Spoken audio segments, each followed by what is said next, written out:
माननीय श्री निलेश लके। अध्यक्ष सभापती महोदय, मी अतिशय महत्त्वाच्या विषयावर आपलं लक्ष वेधित आहे।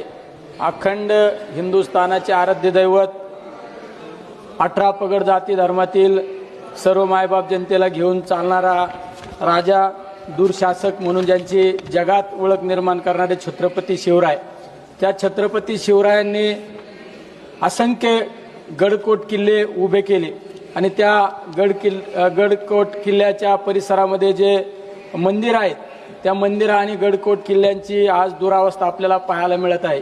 तर मी आपणाद्वारे केंद्र सरकारला विनंती करतो की या गडकोट किल्ल्याच्या संवर्धनासाठी या गडकोट किल्ले सुसज्ज पद्धतीने पुन्हा एकदा आपल्या समोर उभे राहिले पाहिजे। यासाठी शासनाने भरीवाशी निधी मंजूर करून त्या गडकोट किल्ल्यांचं संवर्धन करावे हीच आपणाद्वारे विनंती करतो। जय शिवराय। गुड।